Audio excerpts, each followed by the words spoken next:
এই যে জায়গাটা দেখছেন, যেমন সুন্দর নাম ঠিক তেমনই মনোমুগ্ধকর এখানকার প্রাকৃতিক সৌন্দর্য, যে কারণে উত্তরবঙ্গের নাম শুনলেই এক ছুটে চলে আসে। পাহাড়ের কোলে দার্জিলিং এর ছোট্ট এই গ্রাম, নাম ধত্রী। আছে হাতে গোনা কিছু সংখ্যক ঘরবাড়ি, হোমস্টে আর কিছু লোক। একদিকে তাকালেই শ্বেত শুভ্র রূপসী কাঞ্চনজঙ্ঘা সহ গোটা স্লিপিং বুদ্ধা রেঞ্জ, ঠিক অন্যদিকে আকাশ ছোঁয়া উঁচু উঁচু পাইনের সারি।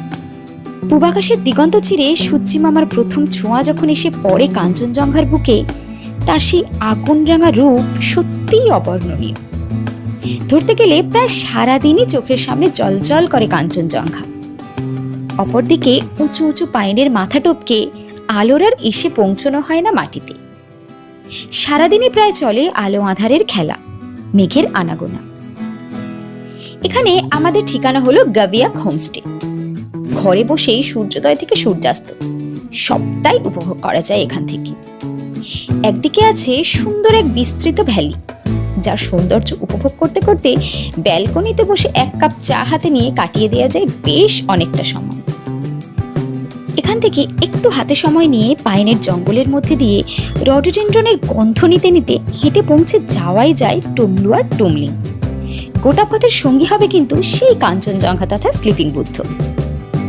হোমস্টের রুমগুলো যেমন সুন্দর ঠিক তেমনই সুন্দর এখানকার রান্নাঘর, যেমন পরিষ্কার পরিচ্ছন্ন ঠিক তেমনই সাজানো গোছানো।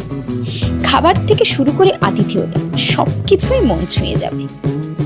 নিজেদের হাতে খাবার বানিয়ে যত্ন করে পরিবেশন করা থেকে শুরু করে খেতে বসে হোমস্টে দাদা দিদির সাথে গল্প। বাড়ি থেকে আমাদের দূরত্বটা এই কটা দিন বুঝতেই দেয়নি। দিনের শেষে ঘুরে বেরিয়ে ক্লান্ত হয়ে খাবার টেবিলে এসে এক উপরি পাওনা। এই অল্প সময়ের মধ্যে আমাদের মনে অনেকটা জায়গা করে নিয়েছে এই হোমস্টের আতিথেয়তা, সাথে এখানকার প্রাকৃতিক সৌন্দর্য। অপূর্ব সুন্দর রূপসী কাঞ্চনজঙ্ঘা, তার রূপে সত্যিই আমরা অভিভূত।